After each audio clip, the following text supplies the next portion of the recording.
Hey there, comic friends! I'm Travis. Time for another edition of Monster Comic Reviews. We're talking about my big pile of superhero books for the week.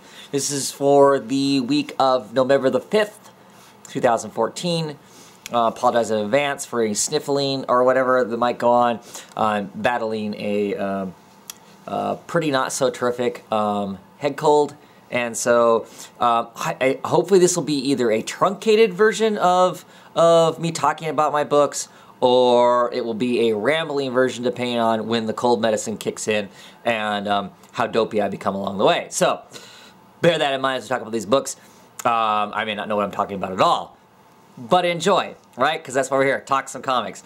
Batman Eternal issue number 31. Let's talk about the cool part of this book. Right here, this is the cool part of the book. Not necessarily the cover, but the team up between Alfred and Bane. It's kind of awesome. You know, I love Bane's immediate recognition of the fact that Alfred carries himself in a way that makes him realize that Alfred obviously is some sort of military person, some sort of ex-military. Decides that Alfred might be some use, scoops him up, helps him out, and the two of them help each other battle some ugly stuff under Arkham. Which is cool. I love in here also, continue to like the Penny 2. She's interesting. You know, she doubts herself. You know, Batman helps her work through that doubt to get the information that he needs to continue with what he needs to do. So that part was cool. You know, Bullock decides that he's not going to be going after Batman when Arkham is falling down. There's way more important things to deal with. There's some great scenes in here of Batman fighting a lot of the supervillains that were in Arkham that are escaping and causing all kinds of havoc and whatnot. We get a brief piece of... There's a cool picture of him diving down on Mr. Freeze. We get a couple brief scenes of Hush getting ready to take out Spoiler. We'll see how that goes. Fun. You know, as far as a Batman book, it's just kind of a fun Batman book where it cranks out one a week. It keeps everything moving and interesting in that sense. So it's been fun. Curious about that second whole thing that's going to come back after this one's done. Whether or not I'll jump onto that, I don't know, but still amusing. Detective Comics issue number 36. I really enjoyed this issue a lot. This is the second and final part to our two-part little miniseries that was in here, written by Benjamin Percy and art by John Paul Leon, colors by Dave Stewart. The art is a lot of what the book is, but I like this story too. I like the kind of simple detective work that goes on in it. There's some great scenes in here as this biological agent that they've been exposed to, and they're getting older. You actually get to see an old Batman here as he's starting to get older. That was pretty cool. I like the Dick Grayson parts in this. I know some people didn't, but I actually like the Dick Grayson part here. That was interesting. The whole club scene. There is a horrific crotch punch in here. And it's the sound effect that goes along with the croc. At any rate, I thought that part was, you know, the whole Dick Grayson going to this club and talking to this club owner and all of that stuff was kind of interesting. I think this would be an interesting Dick Grayson story as opposed to Dick Grayson story we're getting. I like Dick Grayson's story. I'll talk about this week too, so don't get me wrong when I say I would like to see this Dick Grayson. But I think this is interesting because this is a Dick Grayson who's clearly walking a much more dangerous line, moral line between... you know, what kind of acts do you commit while you're being a super spy to get what you need to take down this whole thing and whatnot. So, you know, it shows him potentially partaking in some torture and stuff, and how do you fake that, and how much of it is he not able to fake, and that, to me, that'd be kind of interesting stories and stuff. But the art in this is beautiful. I actually wish this story would have been one more issue. This issue, it gets tightened up really fast. The detective work gets quickly done and gets taken out of it. I think there could be another issue of more exploration, more detective type work. Would have made this really great. Like I said, this team could be on the book all the time and I'd be super stoked and ready to read it all the time. So awesome. I like the stuff. If Benjamin Piercy is going to be doing more writing, I'll check out what else he's doing as far as comic books go, and certainly anything that the artist is on. I'm all over that because this was awesome. Great stuff. More of that. More of that. I don't know if this other team that's on Detective Comics exactly what their voice is or what they're wanting to do. Clearly, within 2 issues, completely understood what these people were about and their voice and the flavor and style of story that they're wanting to tell, and they chose to tell is really cool. And I'm not 100% sure I understand what that is with the Francis Manapul and Buccellato team. I'm not 100% sure I understand what they are wanting to do, what their voice is. And I think that's one of the things that's missing from a lot of the big 2 superhero comic books right now is a lack of voice, a lack of a sense of this is what we're about, this is what we're going to try and do, this is the feeling we want to bring across, and the stories we're going to tell. And I wish there was more of that. I wish it felt like there were more out there who were projecting a vision beyond the kind of homogenized, across-the-board, universal view that DC takes and Marvel both take. So, yeah. Earth 2, issue number 28. I think this is the last issue of Earth 2 I'm getting.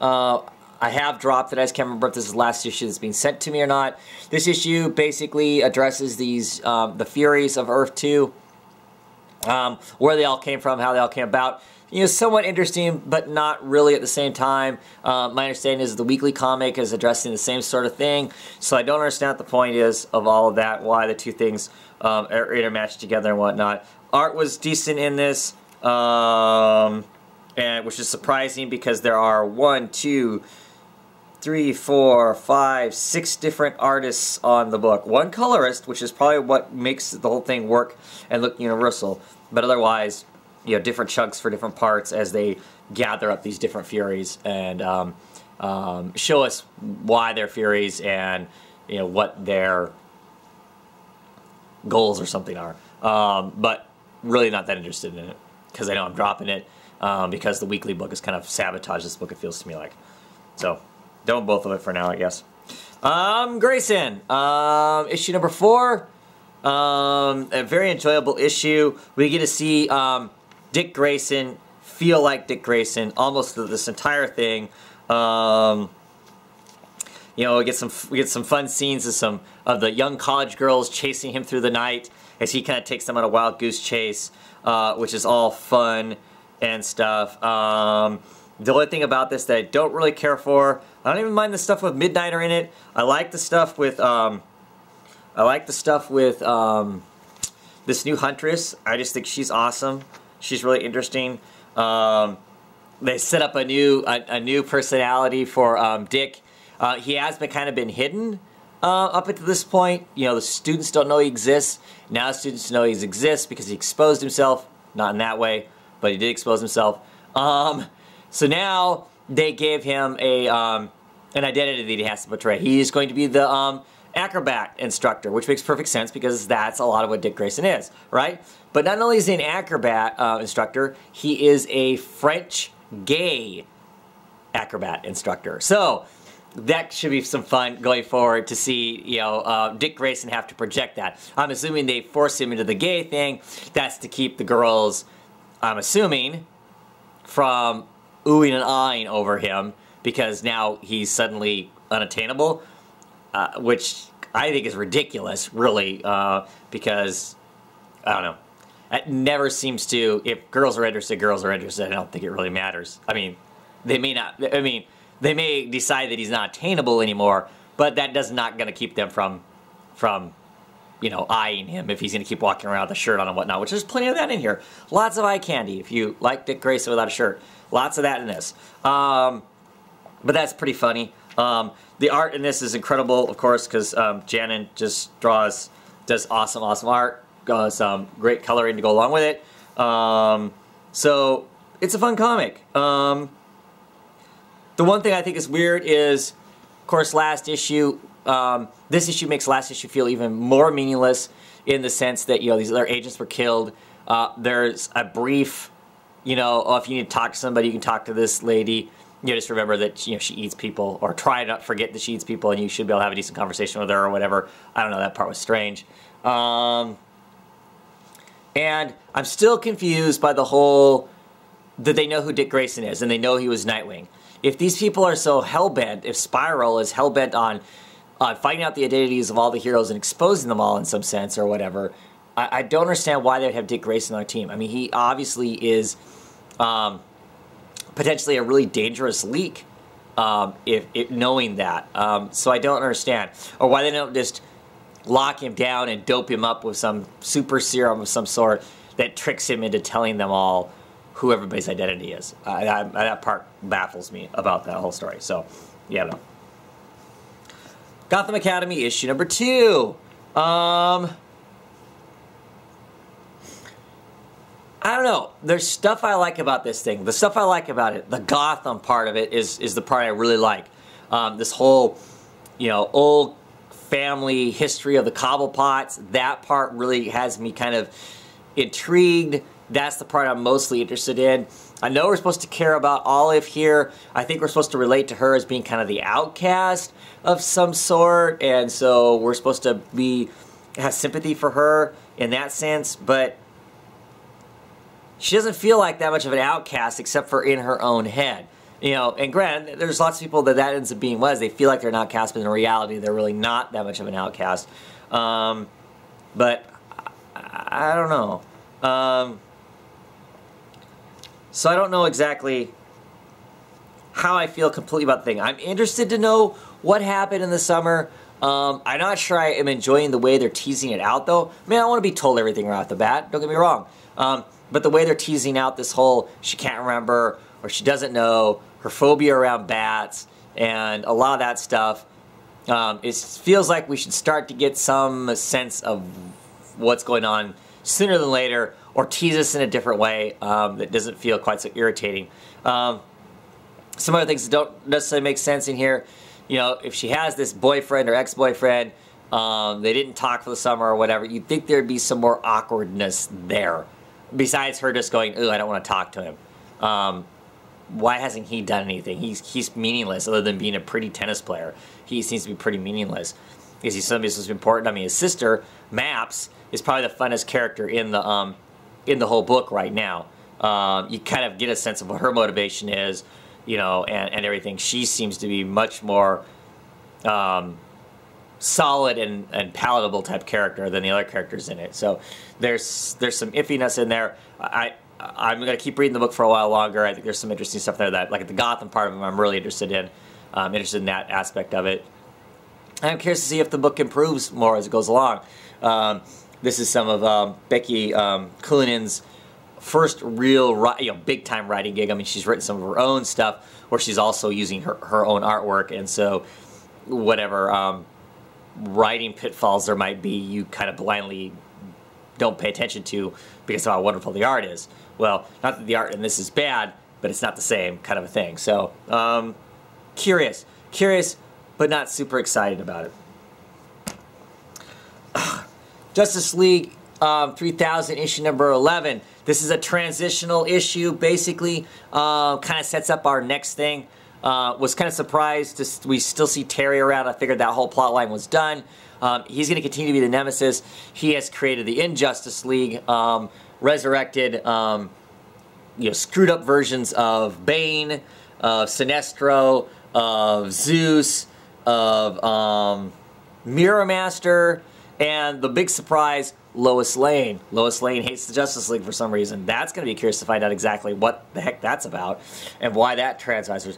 And of course, at the very, very end of this, they're on the old planet, the old prison planet that at one time was called Earth, and they're digging down deep to get a foundation going to build some more prison cells, basically, on this prison planet. And they find a cryogenic chamber, and in that chamber, they crack open who's going to be the guest stars in the next issue, the original Booster Gold and Blue Beetle, Ted Kord Blue Beetle. Not like the rest of these characters where they've spliced some DNA together with somebody else. They're got a messed up version. These are the true pre-52 versions of the character, and I'm going to be really excited to see exactly how that pans out. That should be fun. They were fun characters. Basically, we're getting the whole gang together of the whole old Justice League Europe, and that was kind of a fun run. Had some seriousness to it, but also had some tongue-in-cheek kind of stuff going on. Excited for that. This is a fine issue. You know, it was a transition issue, but it worked really well. Moving them forward to the next steps of what the Justice League is going to do. Set up a base operations, and go to work being the Justice League. Because what else are they going to do, right? So, anyway, cool stuff. Continue to love the artwork in here. Howard Portal's artwork, I think, is really strong. It gets stronger all the time. His facial expressions are great. I think he portrays a scene very well. Paneling is good and dynamic, and yeah, this has been fun. It's just been some good stuff. Anyway, next up, the final issue of Superman Unchained, issue number 9. Thank God the thing's over. It's only like 2 years to get from, yeah, we're doing this, here's some pictures from it to, get the final issue done for 9 issues. One of the biggest problems with it. It was. There's a, kind of a fancy fight. Some people make some sacrifices at the end of the whole thing and defeat the ultimate bad guys. And it doesn't cost Superman his life in the process, even though it was hinted that might be the case. Clearly wasn't going to happen. The part about this whole book that I think is interesting, the part I want to talk about the most, is Browray's about ready to go off and face what potentially is his final battle. He has this moment with Lois where Lois tells him to wait, and they hug, and they have this kind of extra long gaze into each other's eyes and extra long holding on to each other's hands. This whole thing, to me, felt like there's something there. In my understanding, the New 52 Superman, there isn't anything there. They both have relationships with other people. This isn't a relationship in this sense at all. So I thought that was really curious. I don't know if Jim Lee played it wrong, if Scott Snyder instructed him to do it this way. Between the two of them, they went, oh, let's have this feel-good moment between these two characters. It just has this element of potential romance and love that I didn't think was there in the New 52. So, to me, this was a scene that I felt like I would have read in the the old Superman books. So, interesting. I don't know what to make of that. But yeah, it was okay. It was another Superman book. Scott Snyder writing it didn't make it anything in particular special, I don't think. Great artwork if you like Jim Lee style type artwork.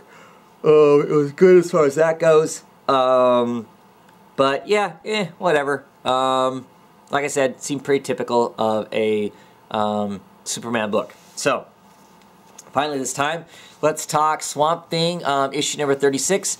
Really enjoyed this issue. We do get to meet Abigail again, which is kind of cool. Been a while since we've had any Abigail type stuff going on. Swamp Thing deals with the machine stuff in a way I didn't think necessarily was going to happen. It doesn't feel like they're really dragging it out, or they're making it interesting, I guess. The whole dialogue with the machines is pretty cool in here. Their answer to deciding what they're going to do and how they're going to deal with their place in the greater sphere of plants and the green, the red, the rot, and whatever else is out there, the mushrooms and whatever else they come up with, will be interesting and volatile. They're putting a character back in that didn't think we'd really see anymore. So the machine's choice in their avatar is really, really curious. We're looking forward to that. Still wonderful artwork in it. I think we got 2 or 3 more issues of this Charles Soule type run, and then it's done. So we'll see exactly, you know, what happens, and what's going to happen after the Charles Soule run. I don't know, but this has been strong. And like I said, I was kind of worried about this new storyline induction, but it doesn't look like it's going to go where I thought it was going to. It ends up being pretty cool, so excited about that. And that is it for this week. Be back next week. Hopefully I'll be feeling better, and we'll have a little more lively chat about comic books. At any rate, catch you all next week, and happy superheroing.